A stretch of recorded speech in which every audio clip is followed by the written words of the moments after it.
Bueno, primero, gracias y darle la bienvenida, qué placer, a Fernanda Cornejo. Hola, No, Fer. por favor, el placer es mío. Buenas noches, Fer, con mucha noticia. Sí, mucha información. Muchísima información. Bueno, una elección en Chile que se cerró recién hace unas horas nada más y ya hay presidente electo en Chile. Se trata de José Antonio Kast, el abanderado del Partido Republicano, que había llegado a segunda vuelta en la elección anterior y que no logró imponerse frente a quien ejerció el cargo presidencial durante 4 años, me refiero a Gabriel Boric. Gabriel Boric le entrega la banda el 11 de marzo del próximo año a José Antonio Kast, respetando una tradición democrática que ya veníamos viendo durante los últimos años, Fer, que era Bachelet le entregó la banda 2 veces a Piñera, Piñera se la entregó a Gabriel Boric y en este caso vuelve a ocurrir que un líder de la centroizquierda se la entrega al abanderado de ultraderecha José Antonio Kast. Bueno, y hubo esa comunicación telefónica que yo te preguntaba, siempre fue así. Siempre fue así, hablaron por teléfono. Es una costumbre en Chile. Es una costumbre y algo que refleja mucho el espíritu democrático de Chile y algo que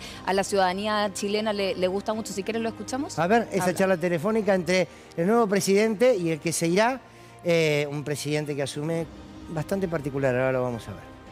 Usted ha sido electo presidente de la República de Chile y por lo tanto de todos los chilenos y chilenas, y eso usted sabe, es una gran responsabilidad que hay que abordar con mucho cariño, con mucha humildad, con mucho trabajo. Y quiero que sepa que como presidente de la República y prontamente expresidente de la República siempre estaré a disposición para poder colaborar con los destinos de la patria. Le quiero agradecer, presidente, así como le planteé cuando fui a saludarlo, que también mi interés era ser presidente, o sea, era colaborar para que recuperáramos la paz entre nosotros. Hoy día le hago el mismo planteamiento, que esto sea una transición muy ordenada, respetuosa y por supuesto que si el 11 de marzo juro como corresponde, después del 11 de marzo me interesaría también mucho contar con sus opiniones, con su mirada de lo que es el país. Va a interesar acá contar con la mirada de Boric, digo, corregime, están así. Kast es un candidato, bueno, ya el presidente, con toda una historia, ¿no? Bastante particular. Sí, bueno, él fue parte de los jóvenes que apoyó a la dictadura en el momento que se hace un plebiscito por el sí y el no. Él estuvo por el sí, que continuara la dictadura. Hay imágenes de él cuando empieza a meterse en la política estudiantil, que estaba justamente ahí apoyando la opción por el sí. Incluso en esta campaña, no al final, sino que al principio nunca escondió esto. Él dijo que quiere indultar a Miguel Krasnov. Miguel Krasnov es el mayor violador de derechos humanos en Chile, que si se suma la cantidad de años de condena, son 1000. O sea, tendría que nacer 100 veces a lo menos para cumplir todos los años de condena.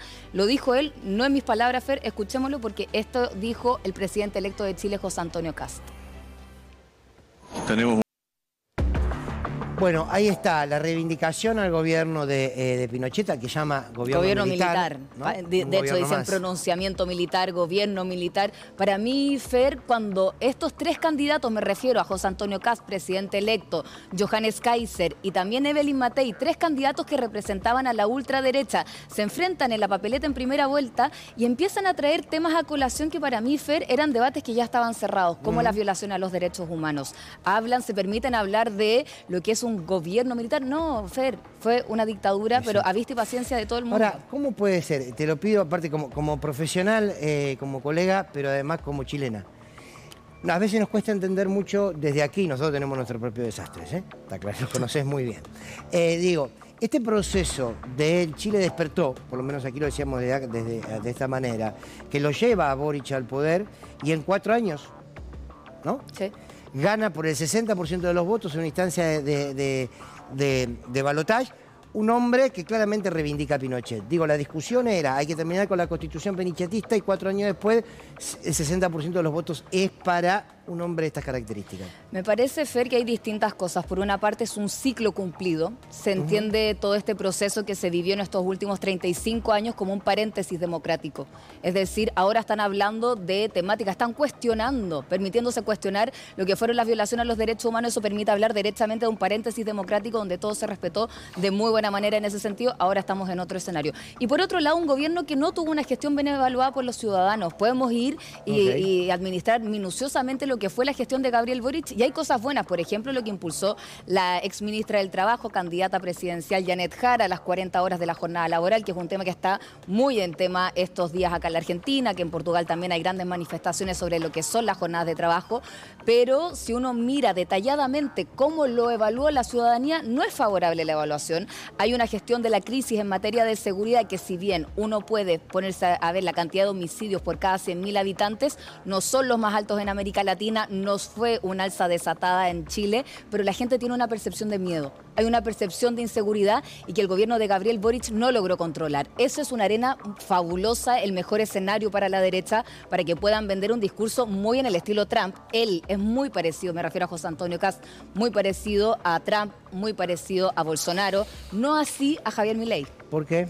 Porque Javier Milei tiene ideas que no van reflejadas en lo que es esta ultraderecha tan conservadora como la que refleja José Antonio Kast. Él viene de una familia ultraconservadora, sus familiares por parte paterna estaban directamente vinculados al nazismo en Chile, llegan también ahí en un momento muy particular en la historia de Chile, y él también tiene otros principios. Por ejemplo, no habla duramente en materias de economía. De hecho, el mismo Kast dice: ustedes van a conocer recién mi programa de gobierno el 11 de marzo cuando yo empiece a gobernar.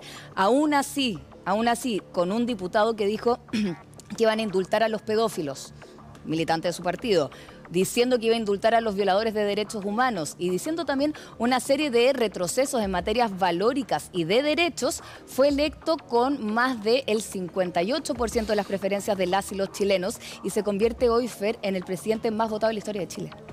El presidente más votado de la historia de Chile hoy es un presidente que, como bien nos contaba Fernanda Cornejo, entre otras cosas reivindica lo que él llama el gobierno militar, la dictadura de Pinochet. Por supuesto, aquí Milei rápidamente se expresó a favor de este resultado. Ahí está, la libertad avanza, dice el presidente, enorme alegría por el aplastante triunfo de mi amigo José Antonio Kast en las elecciones presidenciales de Chile.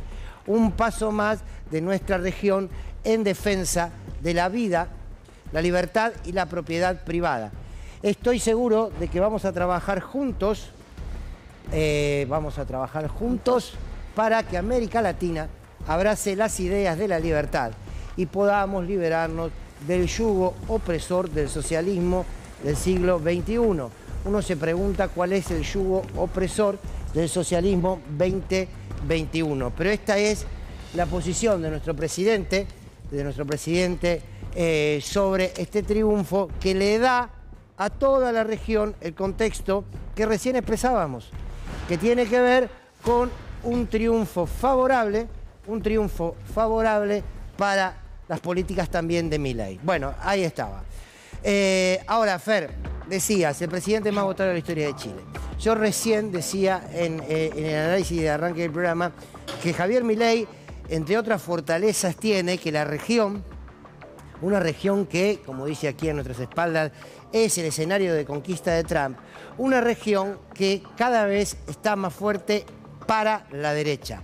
Vos me dijiste, si uno hace una comparación entre el 2015 y al día de hoy, cambió sustancialmente el escenario. Cambió sustancialmente el escenario, Fer. De hecho, veamos la imagen del 2015. Así estaba pintada la región en ese año, que es un cambio drástico a lo que tenemos hoy. Justamente a lo que hace referencia a Javier Milei cuando dice que hay que terminar con el socialismo del siglo XXI. Bueno, ese era el mapa que teníamos en 2015 cuando gobernaban personas de colores completamente distintos a los que están en este momento. Miren, esta es la derrota más grande de la centroizquierda. Miren, para contarles un poco cómo está la situación en Chile, porque desde el retorno a la democracia, ahí tenemos el caso de Lagos, Bachelet, Frey, Bachelet nuevamente, Alejandro Guiller, Boric.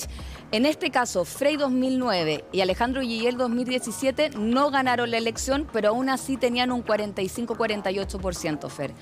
En este caso, Janet Jara solamente logró tener este 42% del que ya se está hablando cuando ya estamos al final del cierre de las mesas del conteo total de la votación del día de hoy. Es histórico, es un ciclo político que se está cerrando en Chile, Fer, por eso hablo de paréntesis democrático, que me parece muy interesante también para repensar cómo se está articulando la región y cómo está esto golpeando directamente a países que venían con una construcción en un relato. Lo mencionabas tú, Chile despertó, Chile cambió, tengamos una nueva constitución.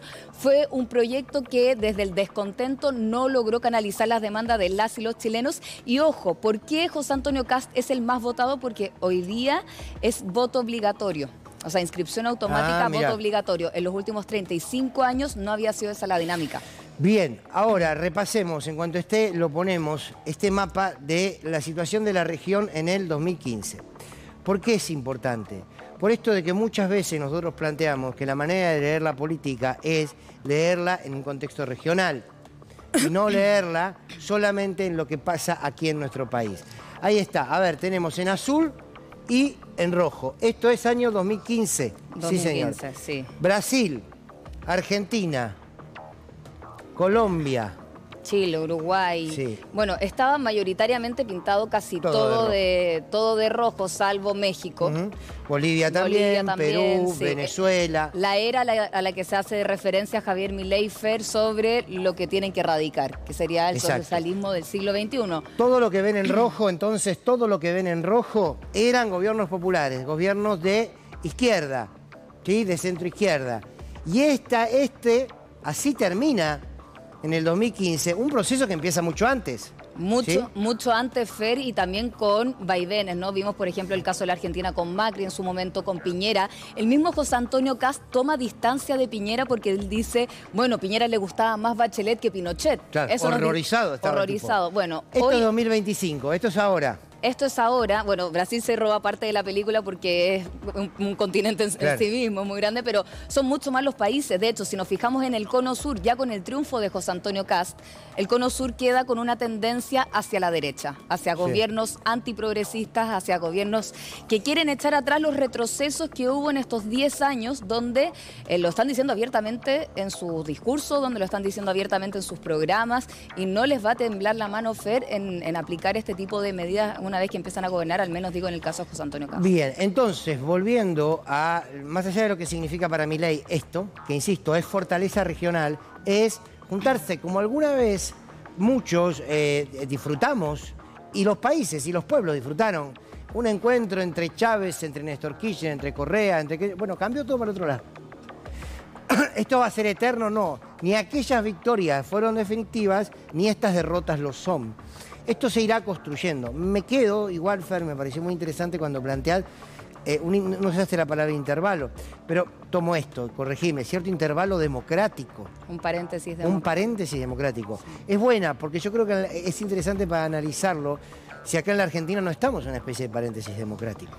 La democracia en la forma sigue, de hecho, Kast llega con el voto popular. Sí, con una llamada con el presidente en ejercicio, con toda de hecho, creo que esa es la gran diferencia que tiene José Antonio Kast respecto de Javier Milei.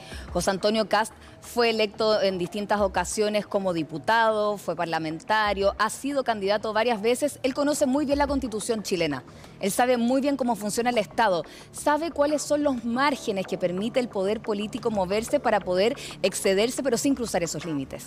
Creo que eso es una gran diferencia que tiene con Javier Milei, porque este es un conocedor de la función pública, del aparato estatal, y eso puede ser incluso mucho más riesgoso para Chile. Bien, entonces, en la conquista de los Estados Unidos, en este nuevo Plan Cóndor, como yo lo sostuve hace tiempo, y esta última semana recaigo mucho sobre esta síntesis, porque insisto, aquel Plan Cóndor que fue una política pensada, armada, definida en estrategias y en modus operandi para que en toda la región se instalen dictaduras que apliquen modelos económicos determinados, hoy pasa exactamente lo mismo. Está puesto todo el aparato publicista, mediático de la región, de los Estados Unidos, la amenaza de las invasiones, la amenaza bélica permanente, la acusación en el relato del que no es terrorista es narco y el que no es narco es comunista. Un Trump que abiertamente dice que va a atacar a Venezuela, que lo puede llegar a hacer con Colombia, que se presiona a Claudia Sheinbaum en México. Bien, todo esto avanza. Y avanza, si se quiere, con el punto medular que es Venezuela. Una Venezuela que es muy difícil analizar desde aquí. Uno habla con mucha gente y las miradas pueden ser disímiles. Lo que está claro es que quienes van por el gobierno de Maduro, sabemos, van por el petróleo, y sabemos que van con esta lógica casi de volver a entregarle el territorio de Venezuela a los poderes económicos de los Estados Unidos. Quiero que veamos un informe que hizo un gran periodista, un gran escritor, un gran investigador que se llama Jorge McFood. Porque yo ya lo he planteado acá y lo hemos hablado con vos, Fernanda, también